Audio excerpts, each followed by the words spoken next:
बिस्मिल्लाहिर्रहमानिर्रहीम। पैगम्बर अकरम सल्लल्लाहु अलैहि वआलैहि वसल्लम के ज़माने में मदीना मुनव्वरा में एक शख्स रहता था जिसका ज़ाहिर बहुत अच्छा और बहुत नेक सूरत था।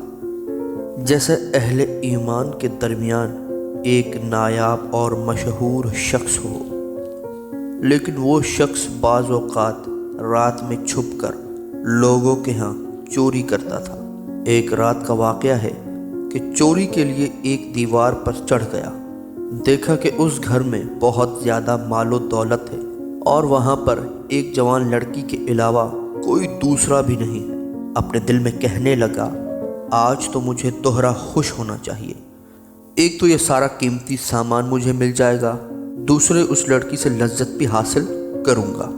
उस फिक्र में था कि अचानक गैबी बिजली उसके दिल में चमकी, जिससे उसकी फ़िक्र रोशन हो गई। गौर व फिक्र में डूब गया और सोचने लगा, क्या इन तमाम गुनाहों के बाद तुझे मौत का सामना नहीं करना? क्या मौत के बाद खुदावंद आलम मुझसे बाज़ परस नहीं करेगा? क्या मैं उस रोज़ के अज़ाब से भाग सकता हूँ? उस रोज़ अतमाम हुज्जत के बाद खुदा के ग़ैज़ व ग़ज़ब में गिरफ़्तार रहूँगा, हमेशा के लिए आतिश जहन्नम में जलूँगा। ये सब बातें सोचकर बहुत ज़्यादा पशेमान हुआ और खाली हाथ ही वहाँ से वापस आ गया।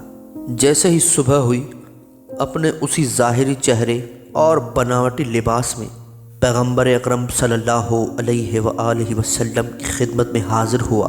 अचानक उसने देखा कि वही लड़की जिसके घर में गुज़श्ता रात चोरी के लिए गया था, पैगम्बर अकरम सल्लल्लाहु अलैहि वआलैहि वसल्लम की खिदमत में हाज़िर हुई। मेरी अभी तक शादी नहीं हुई है, मेरे पास बहुत ज़्यादा मालो दौलत है, मेरा शादी करने का इरादा नहीं था, लेकिन रात मैंने देखा कि एक चोर मेरे घर में आया। अगरचे वो कुछ नहीं ले गया, लेकिन मैं बहुत ज़्यादा डर गई हूँ। घर में तन्हा रहने की हिम्मत नहीं रह गई। अगर आप मुनासिब समझें तो मेरे लिए कोई शौहर तलाश करें। हज़रत सल्लल्लाहु अलैहि वआलैहि वसल्लम ने उस चोर की तरफ इशारा किया, अगर तू चाहती है तो अभी उसके साथ तेरा अक़्द पढ़ दूँ। चनाचे उसने अर्ज़ किया, मेरी तरफ से कोई माने नहीं है। चनाचे हज़रत सल्लल्लाहु अलैहि वआलैहि वसल्लम ने उसी वक्त उन दोनों का अक़्द कर दिया। दोनों एक साथ उसके घर में आ गए। उसने अपना वाक़या उस औरत से बयान किया कि वो चोर मैं ही था। अगर मैंने चोरी की होती और तुझसे नाजायज़ राब्ता किया होता तो मैं चोरी का मुर्तकब भी हुआ होता और ज़ना का गुनाह भी करता, जबकि ये विसाल एक रात से ज़्यादा ना होता, और वो भी हराम तरीके से। लेकिन चूँकि मैंने खुदा और क़यामत को याद कर लिया और गुनाह करने में सब्र किया और खुदा की हराम करदा चीज़ों से इज्तनाब किया, खुदावंद आलम ने भी उसी तरह मुक़द्दर फरमाया कि अब घर के दरवाज़े से दाखिल हुआ हूँ और सारी उम्र तेरे साथ ज़िंदगी बसर करूँगा।